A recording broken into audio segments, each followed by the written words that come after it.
energy. There's many other renewable energies, but Kerala you have a lot of sunlight. I'm from England, we have a lot of solar power in England, but we don't have so much sunlight. So this was something we noticed quite early on when I arrived here. So I'm going to focus on two things. The first is to do some myth busting, because there's a lot of myths about solar energy, and we have to separate the facts from the myth. Secondly, I'm going to set out a scenario for the mass adoption of solar energy in Kerala with a financial model. It's obviously a lot more underneath it, but it gives some kind of provocation and some kind of, let's say, a seed that we can think about, and just to put it out there in the collective consciousness. Okay? So, let's get started. So, first myth. I hear this a lot in Kerala. We don't have enough space. There's not enough space, it's very crowded and so forth. Now, demythed. Actually, this is from a study from the United States Department of Energy. If they took 100 square miles, that's 259 square kilometers of land in the Nevada desert, that would and made that into a solar power plant, that would produce enough energy to power America. That translates into roughly, I think here's quoted, 17 square miles per state. Okay? Now, for a point of reference, in Idukki Dam, you have 60 kilometers of sun-exposed space. Whoever thought about putting floating solar panels? Actually, we're doing some projects now on this, okay? So, this is a myth busted, okay? Next one, myth. And this is all over the world. I face this a lot in the UK as well. And it's not only for solar.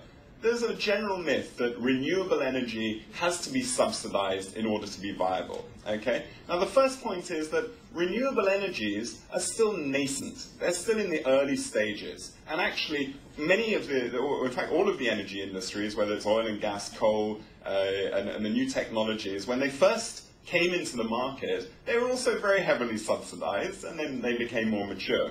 Now, actually, this is a myth. In the UK, last year, there was £500 million of subsidy that went towards the renewable industry, mostly in the wind industry, actually. At the same time, last year in the UK, there was £3 billion of subsidy went to the oil and gas industry, mostly through tax breaks, but it's effectively the same. This is a study here that actually shows relative life cycle of renewable energy subsidies across the different energy types, oil and gas, nuclear, biofuels, and renewables. And what you see is, in the US, and what you see is that relatively, the subsidies for oil and gas and nuclear dwarf that for renewables. Okay? So, myth busted. Right. And this is another slide to the same effect. Okay, next one, next myth. Solar is too expensive. I hear this all the time. I hear it all the time in Kerala. In fact, not only in Kerala. It's too expensive. We'll wait for the cost to come down. Study by Boston Consulting. It looks at the cost of solar PV based on the annual average 7% drops in PV prices since 1980, and forecasting that will continue in the same ratio, and what the crossover point is with black coal. Now, I should say the retail price that's quoted here is an average European retail price, okay? Actually, in Kerala, the retail price of energy is highly, highly subsidized, but as I think many of you will know, that's changing very fast. We're getting energy hike spikes every few months at the moment, and especially a lot of the small business owners that I meet, they're really feeling the pain of this at the moment, okay? Now, this is, on the one hand, you might look at this graph and say, okay, so solar PV is not going to be viable until 2018. But it's not purely, when we talk about black coal, there's not a pure transactional cost. We've got to think, what is the true cost? What's the true cost to the environment of black coal? And in India, how much of the coal is imported? I think a large proportion of coal is actually imported. What's the damage to the environment and so forth? We have to factor in the total cost. Okay, next myth. Solar only works when it's the sun shining. I hear this a lot, yeah? It's only working when the sun's shining. And it's true that actually you probably get about half the production from solar on a cloudy day as you will on a sunny day. We deployed solar power at the Chief Minister's office earlier this year in Trivandrum, the second Chief Minister in India to use solar power in their office. And actually we've been measuring it all the time. On a sunny day it's producing about 5.5 units of energy from a 1 kilowatt system, and on a rainy day 3.2 units of energy. So it's less, but still, it's not that it's not working altogether on cloudy days. Now, there's actually a study done recently that there's some of the PV systems, this is a study by TUV Rhineland, that actually some PV systems work even better on cloudy days. So again, myth, hopefully debusted, or busted. Right, next myth, and this is a Kerala-specific one. A lot of people tell me, well, we've got much of the year is monsoon, yeah, so we don't have enough sunlight. So I just want to share with you, looking at the solar adoption rates, and this is by end of 2011, relative to, or per capita in the world. And of course, we all know Germany and some of the Nordic countries are very high up. But it's very unfortunate that India's rights are really, down at the bottom here, or very close to the bottom. Now, at the same time, let's look at the world sunshine map.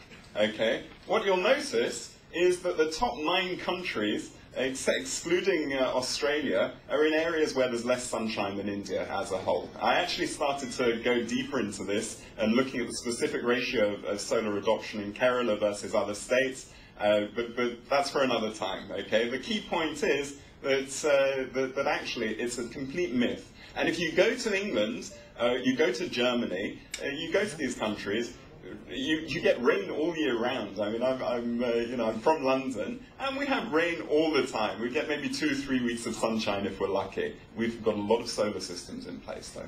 Okay?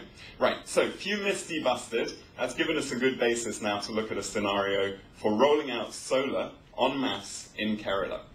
Okay, so let's look at a few numbers. These are ballpark. Actually, these numbers are taken from KSEB's website. So if there's any KSEB people in the room, don't throw anything at me. Right? Total peak demand per day is around 3,000 megawatts. At the moment, and KSEB is saying that there's about 1,700 megawatts of installed capacity. Now, what does that mean? It means we're buying energy to the tune of about 1,300 megawatts from other states, for example. These are states like Tamil Nadu, states like Karnataka, which, by the way, have their own energy issues, okay? Many places in Tamil Nadu at the moment are experiencing sometimes 14 hours of power cuts a day, yeah? Equally, industries growing in these states, they need their own energy, so we just need to factor that in. Now, the average retail price for energy at the moment, I've taken an average because actually it really depends on whether you're an individual, if you're in a tourist location, a shop, or a factory, for example. But average, let's say 4 rupees a unit, okay? Average peak price per unit, the wholesale price that we're buying energy in from other states is around 12 rupees a unit. And I have it on very good authority that that can be up to 16 rupees a unit. So what does it mean? It means we're subsidizing energy at a time when globally energy prices are rising, and we're actually we're using energy sources that are not necessarily renewable. Okay? Now, what are we doing about it? Sorry, so just to that last figure. So let's look at the procurement. That's about 874 mega units of energy annually in 2010 that are costing 12 rupees a unit. Also, it's very important to mention this other area around transmission loss. Okay? KSEB's website is talking about this figure of 19.5% loss of energy during transmission. So when the energy is transported, or it's moving, the electrons are moving through the various pipes, that nearly 20% of it is lost. I think this is a conservative figure, because actually it can be easily up to 50%, but let's take these figures for now. So imagine breaking that down into numbers, which we'll do in a second. Now, the other thing I just want to highlight is this pie chart here, which is very interesting, and I'd like you to just remember this as we go along. I'm going to build this up a bit, which is that in terms of energy use in Kerala, of course, there's not so much industry. And actually, household energy is one of the, well, it's probably is the biggest requirement for energy in Kerala. Let's bear that in mind for now. Okay. But is this the full picture? when we come back, I mentioned before about the total cost of energy. We have to factor in some other things as well. Now, I already mentioned transmission loss, okay? We've talked about that. 20, let's say 20 to 50% it can be. We're dependent on the monsoon. In Kerala, it's a huge dependency on monsoon, and we all feel this at the moment. We're all feeling it with daily power cuts. I'm having my television go at MasterChef at night, and it's really annoying. It's always at the last bit of MasterChef, and as an avid cook, it's very painful. But let's look here. I've got this figure about the installed hydro capacity. So these are hydro plants. The installed capacity has increased 170% since 1980. At the same time, production's only increased by 38%. That means plants are being built, and they're not being based on forecasts of rain, which, by the way, as we know, in climatic change, are very difficult to forecast. Generally, we can say that the sun's a little more reliable, but I hope anyway. Okay, so that's another thing. Third-party procurement, we've talked about, the procurement of energy from other states and the premium that we're paying from that. What about the true cost of the environmental impact? How do we quantify that? How can we quantify the quality of people's lives? How can we quantify the quality of communities' lives? There's obviously, that's a whole other area in its own right, but please let's factor it in. The final point that I'd like you to think about is something called the merit order effect, okay? Briefly, the merit order effect says that when you move from a period of low energy requirement to a period of peak requirement or high energy requirement, you have to ask the question, which sources or which plants do you bring on first? Yeah? You've got a grid, you've got to think of it as a grid level. Which plants do you bring on first? Which sources of energy? Okay. Now, if you're bringing a nuclear plant, if you're bringing a coal plant, if you're bringing some other traditional sources of energy, hydro as well, your operational cost is very high. This chart here, it shows relative operational costs from one study. I really encourage you all to Google this. It's fascinating, because this is a massive hidden cost when we think of a grid level, that actually the cost of solar and wind, or the operational cost of bringing these online, is zero. Okay, so we have to factor that in as well.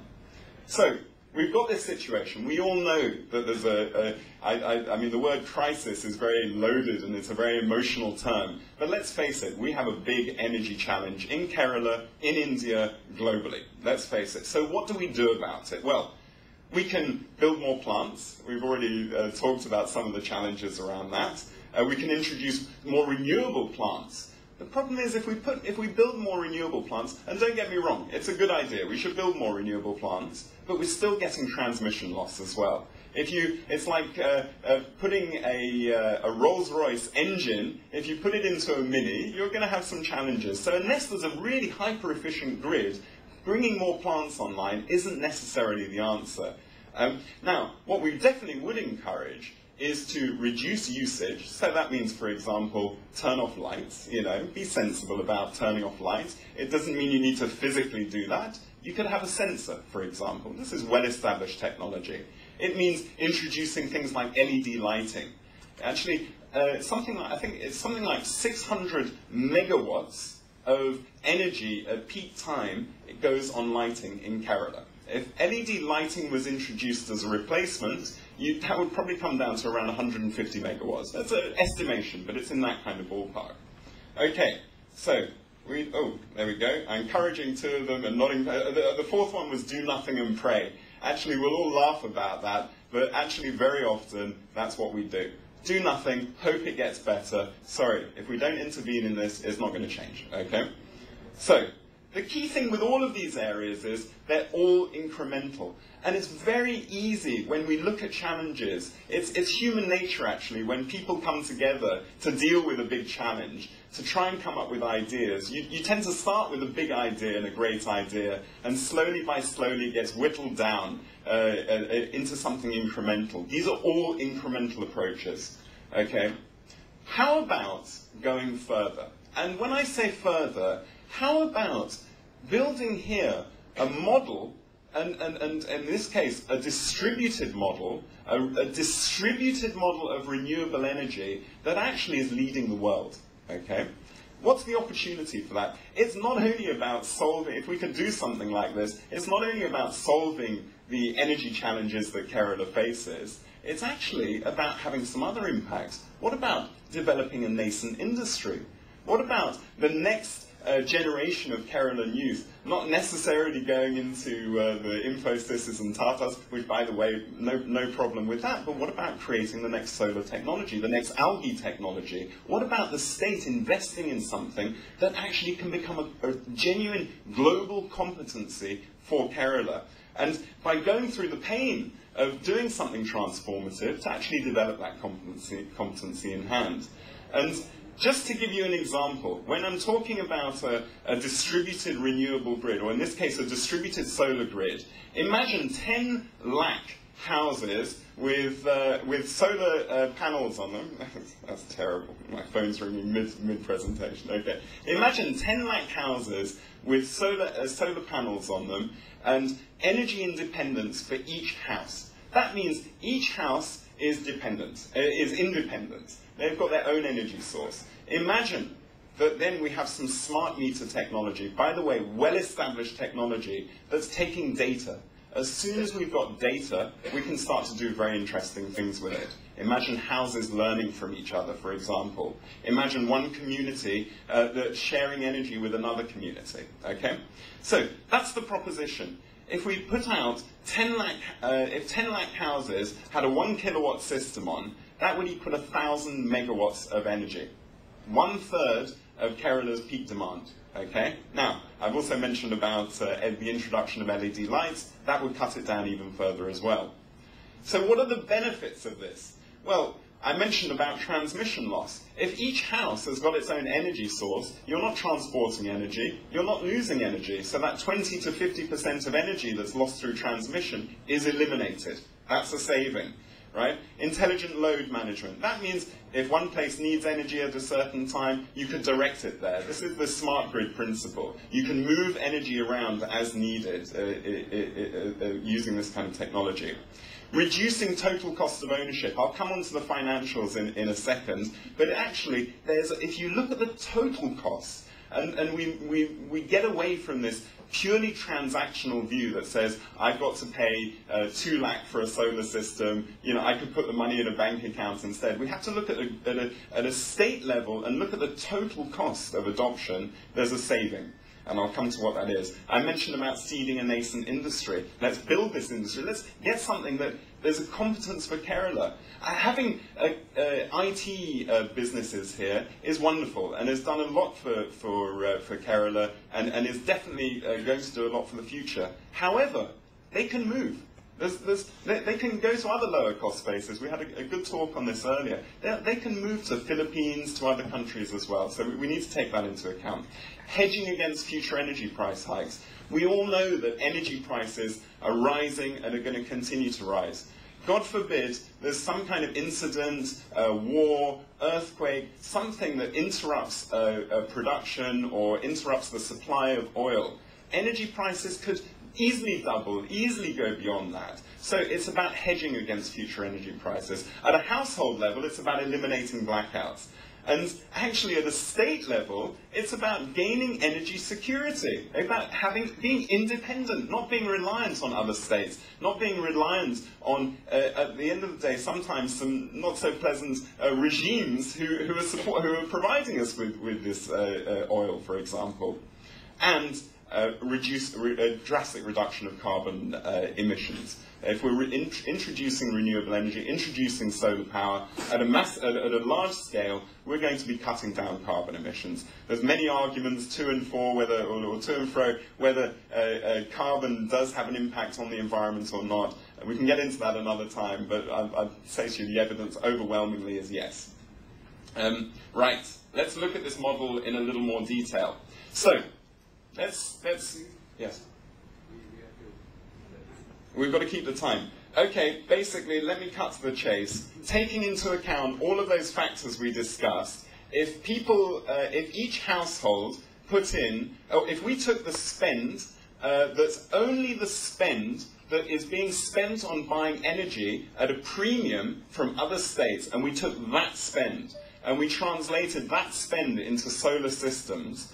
And then we asked people to make a 1 lakh contribution towards their solar system. Oh my gosh, okay. Then actually KSEB could make a net profit, and it could be done in a couple of years. Okay, that's my main thing. Let me just tell you very briefly, Unfrozen Mind was actually an old organization of mine. It's now the Innovation Experience. We're funded by UST Global, non-profit organization. We also have an organization called NGen, which is rolling out solar systems across Kerala. We're doing bottom-up. We're doing a lot of R&D, product development, and we've got a project to roll out 1 lakh solar systems at the moment. Top down, we're advocating for this state-level approach, amongst other things, and also advocating for things like being able to sell energy back into the grid. Kerala is one of the only places in the world you can't do that today. That needs to be addressed immediately. And very briefly, you'll see on our stand we've developed a solar cycle, we've developed solar street lighting with LEDs, we've even built floating islands made from PET bottles, which you can come and see in Veliyani Lake in Trivandrum. We also got a project where we train students to make their own solar reading lamps. If 1 lakh students were using these solar reading lamps at peak times, it would represent between a 4 and 6 megawatt saving of energy. Okay? These are small, scalable initiatives that we're doing. And we put in solar power. These are some other things that we've done. And finally, my last slide, sorry to rush at the end, I'm delighted to announce here today a partnership which we have with Kudumpashri to train the ladies of Kudumpashri to sell, to install, and to maintain solar systems across Kerala. The long-term vision is that in every panchayat and every ward, there'll be some representation there to get this, to really, that Kerala can become the first truly substantial solar state in the world, and done by the ladies of Kudumpashri. We're just starting that project off, and I'm very delighted to announce that today. So with that, please find us on keralaix.com. We're on Facebook. Thank you very much for your attention. Thank you, Mr. Alexi. I'm sure all of us would be interested in hearing more about the solar initiatives, but due to paucity of time, we had to cut it short. I'm sorry about it, but then we will get a chance to discuss further when our friends will have a lot of questions too. Now, the next program is from Dr. Roshan Shashikumar.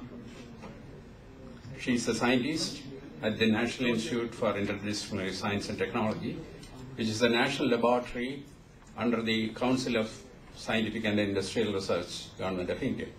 She holds a doctoral degree in physics and has been working in the area of mathematical modeling and computer simulations for nearly 25 years.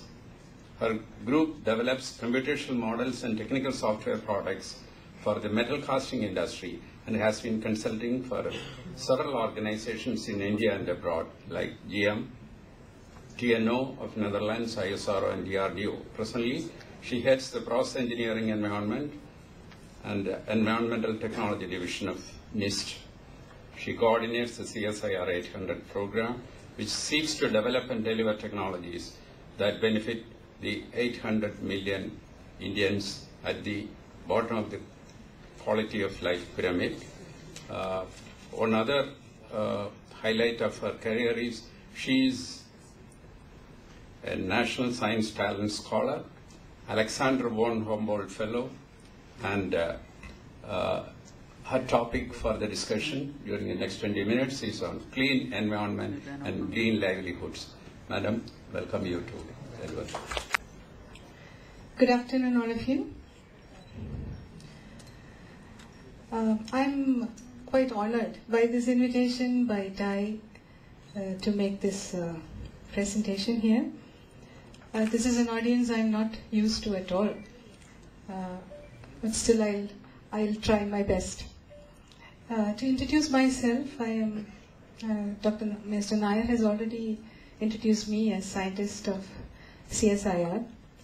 Now CSIR, I find that is not as well known as the other scientific organizations in the country like ISRO or Atomic Energy, because we don't do spectacular things like launching a rocket to moon or making a nuclear bomb. But we also do, so just to let you know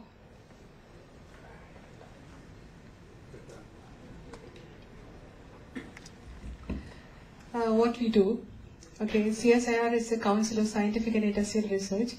It has 39 national labs and 50 field stations spread all over the country.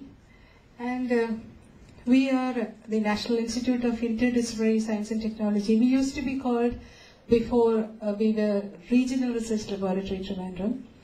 And we are in Trivandrum in Papanangod. What we do,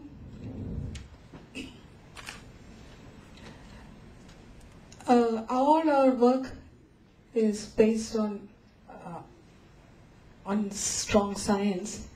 So we are quite good at open-ended fundamental research. In fact, initially we were doing only that. But we are quite good at that in the sense that a recent study by Thomson Reuters has shown that we produce the highest proportion of globally top-end research than any lab in the country, which surprised even us.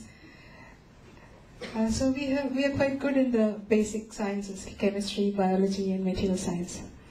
We also do quite a lot of consulting for industries, and both internationally and nationally. And we also do a lot of support work for the strategic sector, like ISRO and atomic energy. But our aspiration, actually, if we are to fulfill our real mandate, we should be addressing the concerns of the common man, which we are not yet very good at. It's not that we don't have technologies. We do have technologies which could be used by the common man, but we develop them and they remain on the shelves because we don't know how to take it out. So that is why I have jumped at this opportunity to talk to potential entrepreneurs at TIE. I am hoping that you would help us to actually fulfill our true mandate. Now, with this in mind, CSIR has recently come out with a scheme called CSIR 800, which is aimed at addressing the concerns of 800 million people, Indians, at the bottom of the pyramid. Now, what are these concerns? And people are concerned about environment, about jobs, about food, about housing, about having affordable materials. So what are my expectations from this talk? What do I expect to get out of this? As I told you, our competencies have been internationally recognized, but locally underutilized. So I would like to get your ideas on how we can be better utilized to address local concerns. And then I would also like to showcase our technologies to potential entrepreneurs for setting up green businesses. And like I told you, I would like to explore the possibility of TIE playing a catalyst role in converting our CSIR 800 technologies into livelihoods for the poor. So with this in mind, let me go to the topic. That is, I'm going to talk about clean environment and green livelihoods, essentially green technologies. I'll talk about two kinds of technologies, that is, technologies that reverse the damage which human economic activity has been doing to the environment, and also technologies that create wealth without damage to the environment. Let me talk about one of the topmost concerns, one of the top of the mind concerns of our state at this point of time, waste disposal. There are so many reports recently that most of the groundwater in Kerala is polluted because we are not treating our sewage properly. Our houses, even the septic tanks, discharge standards are not met. When it comes to the big apartment buildings, it is much worse. And then we have this tourism, houseboats. Houseboats are discharging sewage into the lakes, and that is also polluting all our backwaters. So these are there is a lot of untreated sewage going into the waters of Kerala. Then we all know, we have been hearing about this Vilappilshala problem, which has brought to the top of our mind the whole aspect of centralized municipal waste treatment. They create a lot of hazards for the public, and I think whole of Kerala public is now up in arms against any treatment plant coming in their neighborhood. So what do we do with our waste? So there has to be two options: decentralized on treatment of waste at source, as well as centralized, because we cannot do without centralized waste treatment. Now we do have some technologies for decentralized treatment of biodegradable waste, which they are not, I mean, there are many now in the market, but our research shows that a lot of them don't comply with the discharge, the effluent doesn't comply with the discharge standards. So we have been